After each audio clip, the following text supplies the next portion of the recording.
let's start at the beginning. If they don't answer the phone, the first thing I'm going to do is send them a text message. And it's going to be something like this.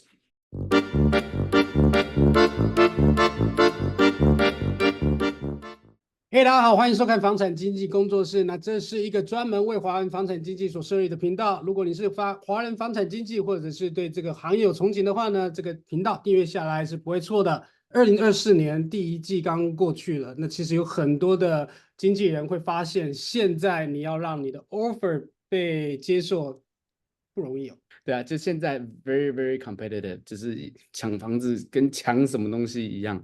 我觉得可能历史下来有一些关系啦。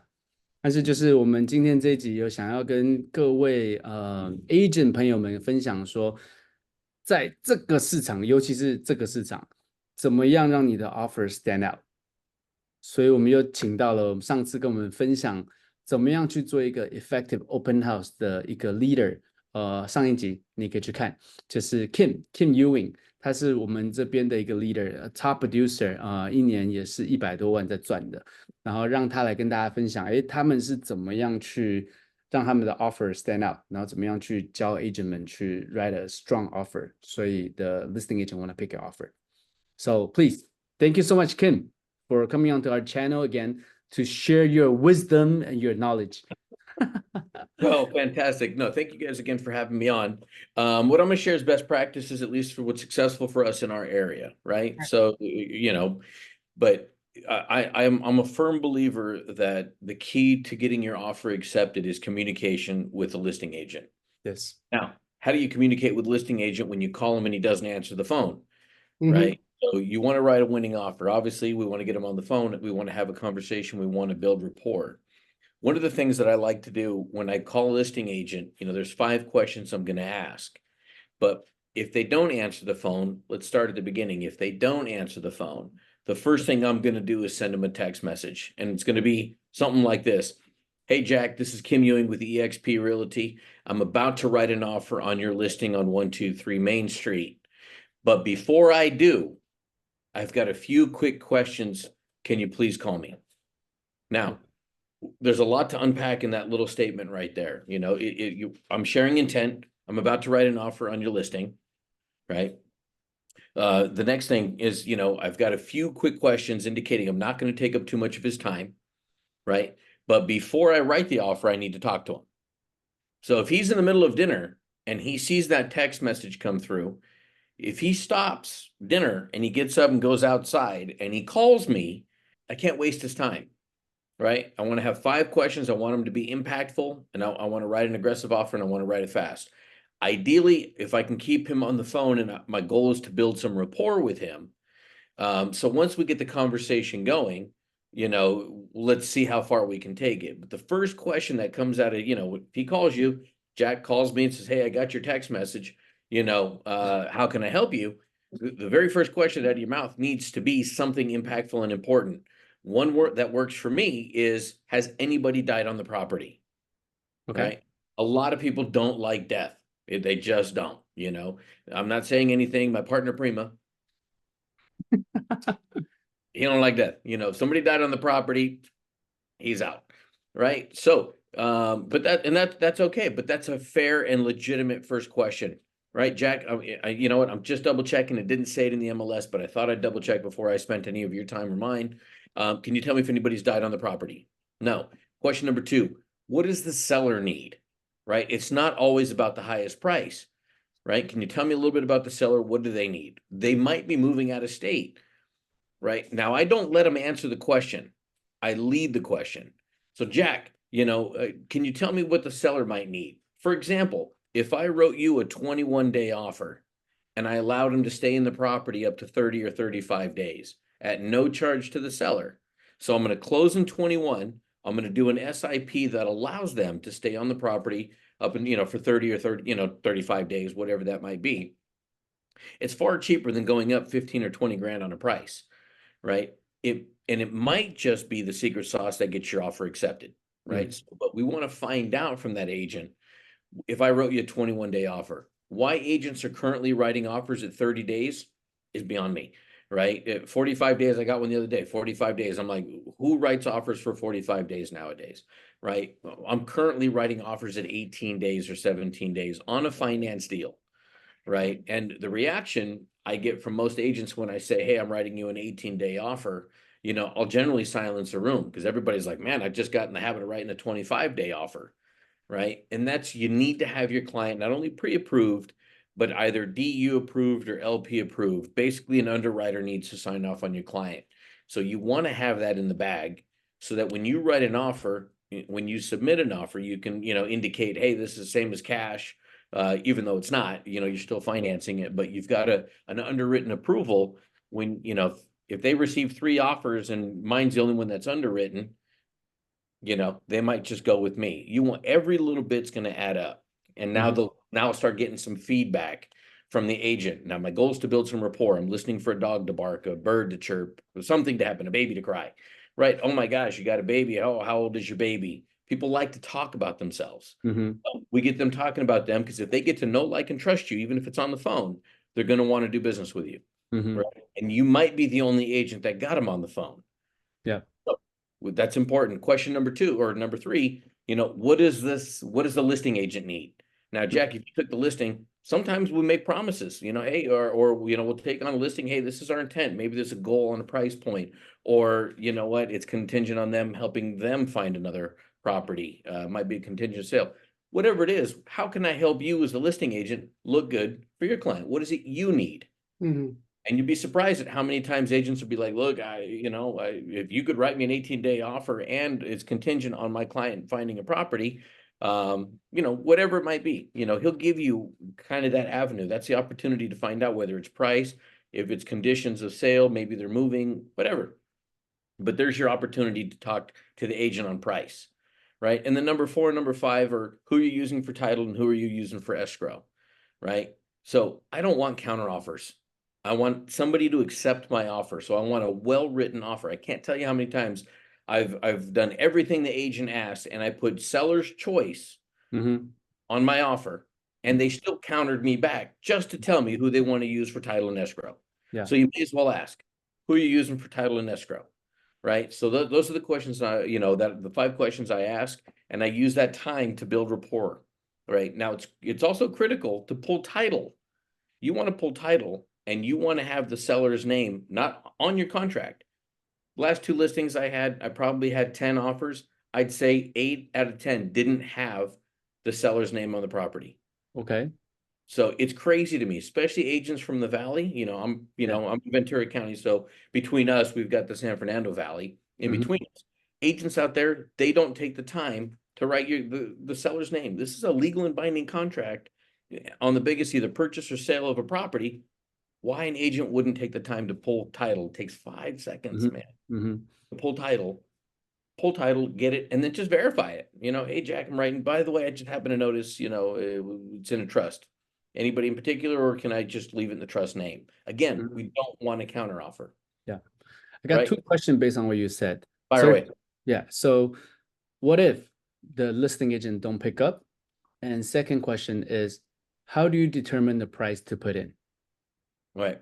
So now for me, what I'm looking at, it's pulling comps and getting familiar with it. The listing agent's going to have his price in there, but listing agents like myself and Prima, we tend to price our houses below market, right? So there's, you got above market, at market, or below market. We price all of ours below market. It turns into a bidding war. We run the price up and we get it under contract within a week. That's our goal. So, but that's why I like the text message that very first, hey, I'm about to write an offer. In the event that he doesn't happen to write an offer, I'm going to pull comps and I'm going to sit and have a conversation. Let's say Ethan's the buyer. Hey, Ethan, it's a competitive market. The last 3 houses that sold in the 750 price range. Just keep in mind, he priced it at 699. He's below market. So I'll generally have that conversation. I'll have a buyer's conversation. And I'll generally do before I even start showing houses where you do a buyer's consultation, where we just explain to them where the market is, making sure they're pre-approved and or DU approved. I cover how I'm going to write an offer. We're going to write it aggressively at 17 or 18 days. We improve all our contingencies. It's at the point where I'm starting to watch them waive, investigation contingencies. That's a little dangerous because now they tie in flood insurance, fire insurance, Mm. you know, just, you know, in with your investigation period, but you can remove the physical portion of your investigation, still leave your HOA or FHA, you know, options still in place, but it gets a little tricky. But the goal is ultimately to get the agent on the phone and try and have that conversation. If you Mhm. can't get them on the phone, you're just going to have to do the best you can to write an offer. I still shoot the agent, even if he doesn't respond to my call. Hey, Jack, I'm writing the offer. Who are you using for title and escrow? Mm. 9 times out of 10, they'll at least give me that. Mm. Right. And so at least I'm trying to avoid that counter. But my Mhm. goal is really to get them on the phone. You got to figure out how to get them on the phone. Mhm. Right. So if you can get them on the phone, you're already ahead of everybody else. A Mhm. well clean offer, don't leave any blanks. I mean, it's just silly to me. You know, address your inspection contingency or investigation period, shorten your appraisal period. Ours is anywhere from 10 to 12 days. You know, and my loan contingencies are 14. You know, and those are on the, you know, that's like a bare minimum that you're going to want to do. But if you're already pre-approved and DU approved, your lender shouldn't have a problem. Now, once you've got your offer written, we talk to the buyer, we agree we're going to write an offer at 750. House might be listed for 699. I'm just using round numbers. I don't know. Your market higher or lower, doesn't matter. But once you know what you're writing an offer, right, you just make sure you've got all your documents. If you're going to do the SIP, which is I allow the seller to stay in the property for a while. You know, and if you're able to get agent on the phone, there's no reason not to do it. Hey, the seller, there's no reason not to close early. The seller gets the money. They've got money to move now. My buyer owns the house, you know, I don't have to hopefully go up in price, you know, we just keep things simple and it's accommodating.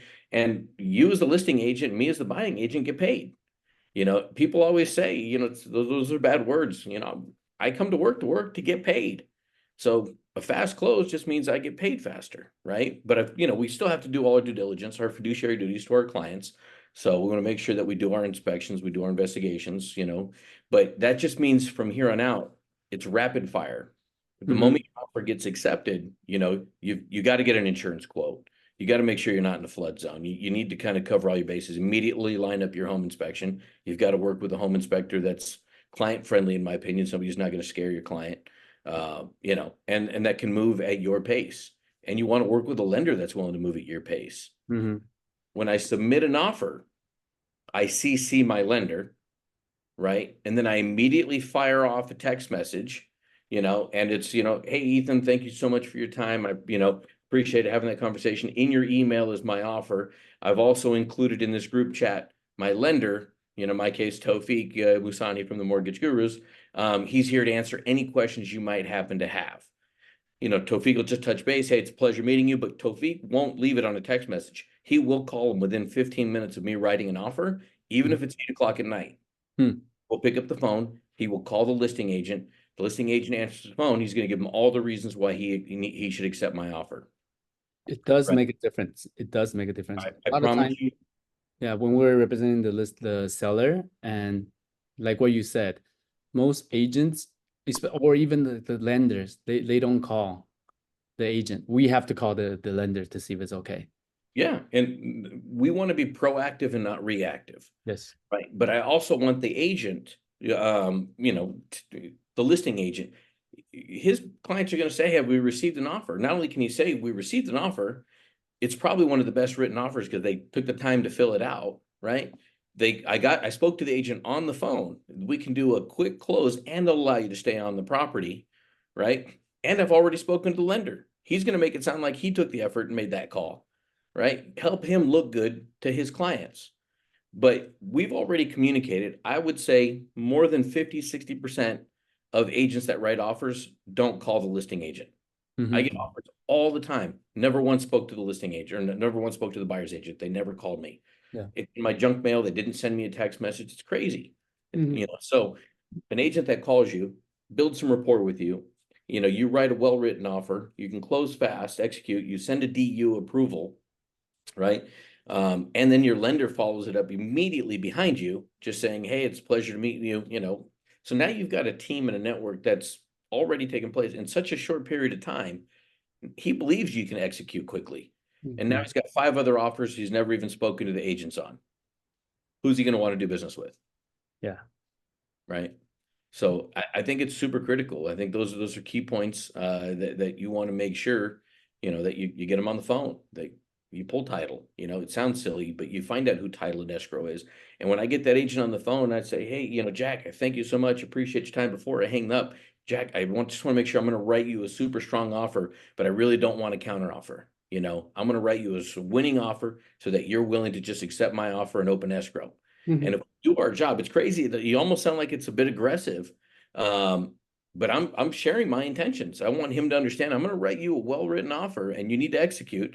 Please have your proof of funds. Please have your DU approval attached to it. I say that it sounds silly. We're all like, hey, but agents don't do that. And it's just get crazy to me. Yeah. Let me ask you this question. Let's say a home just came on the market. Today's Wednesday and they're open house on Saturday and Sunday. They say they are reviewing on Tuesday, 5 o'clock. You went to see it on Saturday. When would you submit your offer? Do you want to be the first one or do you want to be the last one? I like to be the first one. Okay. Now, there's pros and cons to it, but if I can get you on the phone, and I can't tell you how many times we've done that. Prima's the king of that. He'll get you on the phone. He'll figure out how to get a private showing. Now I'm showing it to him on Wednesday. I'm writing the offer Wednesday night, and we're opening escrow on Thursday. And then we talk them into canceling the open house. Okay. Do you, let's say if that's a great point. Like you're able to just, before they do open house, I mean, you are able to seal the deal. But let's say on a Saturday, you guys decided that you want to put in an offer and you want to be the first one. And would you crash the open house on Sunday to deliver the offer to him? I don't know that I've ever crashed an open house. To deliver the offer, I'll always, email the offer, make sure he's got it. I'll absolutely show up to the open house to introduce myself. Yeah. So it gives me an opportunity because, I might have him as a captive audience for 15, 20 minutes between people walking in and out of the open house. Yeah. So there's a great, hey, I just wanted to introduce myself. My client saw it. I just wanted to come see it for myself. The reason I'm here is, it's going to take a look. Obviously, if the house doesn't need a lot of work, we're going to minimize our request for repairs or not ask for any. That doesn't mean you can't or that you won't. We still got our investigation period, but I want to get it in his head that, hey, our investigation period is for informational purposes only. Now if there's anything barring, that are health or safety related, anything that's health or safety related, then we'll have a conversation. But again, you got to prep your buyers for that conversation too. Like, hey, if this is a super competitive market, don't think we get to come back and ask for $15,000 or $20,000 and expect to stay in escrow. Yeah. I think that 5 point is very, very, very helpful. I mean, that's a very good guideline. I mean, first, you don't just go into the conversation and just ask for the price. I mean, you're building reports. You ask for a broader question and narrow it down. I think that's a very nice strategy. Yeah, and it does work. And here's the thing. I mean, you got to have a network of agents that you work with. I mean, to truly be successful, if you're waiting for a house to come on the market, you're already half a step behind. Find a network of agents. I would say, pick 10 of the top agents in your area, and call them once a week. Hey, how you doing? Go have lunch with them. Make sure they get to know you, and then that way, when you're reaching out, I mean, hey, I got a buyer. Hey, Jack, I got a buyer in your area. Do you got anything that's not on the market that I can show them? And you'd be surprised at how many times agents are like, yeah, I got one coming up. I like you. I want to work with you. Let's give it a shot. And Prima and I put them under contract and the house never even hit the market. I think a lot of time when it comes to getting into escrow with another agent, it's truly, truly the relationship. So if you know the listing agent, it's just so much easier. So I would say, yes, definitely do good. Make sure your reputation is good and go meet those people, be genuine, and then see how you can provide value for them. And so when they see your name, when you see the listing agent, they know you, like you, and trust you, and you have a better chance. Yeah, your chances increase dramatically, but you want to put the agent in a position where he looks good or she, where they look good in front of their client. So if they've already received your offer, they've spoken to you, they've spoken to your lender, They have all the information and it's a well-written offer and you shortened all the contingency periods. If he had to present 4 offers, sometimes they're going to ask him straight up, like, which one do you think? Yeah. And he's going to say, listen, forget countering. Yeah. Let's just go with this one. And let's open it. Yeah, we ran into 2 recently. One of them, we're like, oh crap, the co-listing agent is my high school friend. So easy, right? And the other one's like, oh, this agent, I did a deal with her before. It just because they know you're gonna deliver. That's why they choose you. Yeah, and you get that reputation. I mean, unfortunately, we've had a few number of listings out in the valley. Agents will write $50,000 over, and then when it comes time for the request for repairs, they ask for $50,000 back. $50,000 back. So it's, but you learn real fast, like, all right, never going to work with that guy again. And no, I'm going to kick you out of escrow and I'm going to go find a different client. Let me ask you one last question for you. Yeah, fire away. If there's a property that just say listed $1 million and your client want it, they just, anything it take, whatever it takes, they want it. How would you structure your offer? Same way. I treat all my offers the same way. I get the agent on the phone. I try and figure out exactly what it takes. But here's the thing, there's 2 parts when you're writing an offer, right? You've got a logical buyer where he's willing to say, there's $1 million house, but I don't think it's worth any more than $1,050,000. I'm willing to go $1,050,000, and so I want to say, hey, are you that logical buyer? Or are you the emotional buyer? And what I mean by that is, are you going to be mad? Are you going to regret that you didn't go $1,000,001? Because if you're going to regret that you didn't go $1,000,001, because a lot of times it's, let me see if I can get a deal, and they want to, let's play a game, let's see if it happens because they're afraid of overpaying, and it's you need to kind of give them that reality check on they're not always going to counter. If I do my job, they're not countering the other offers.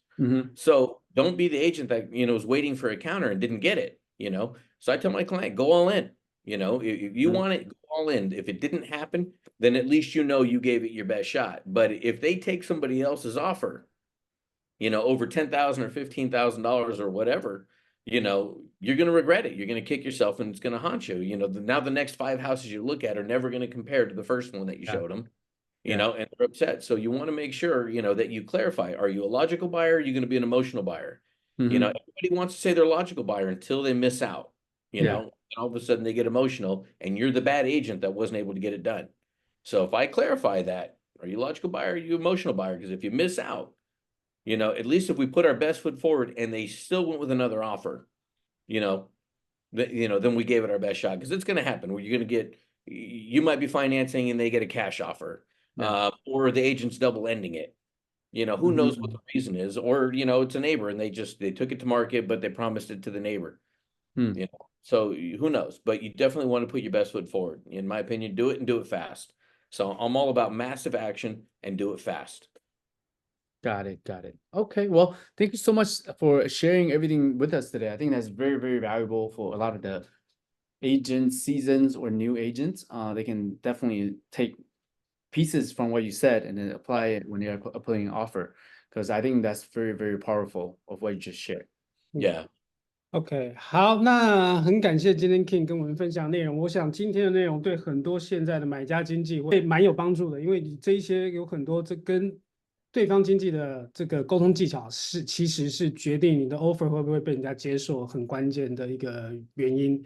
好，那希望你喜欢今天的影片。如果还没有订阅我们频道的朋友，欢迎把它订阅下来。那我们有一个房产经纪工作室的微信群，也欢迎你们加入我们。那就先这样，我们下礼拜见喽，拜拜。Thank you guys. Thank you again. Really appreciate it.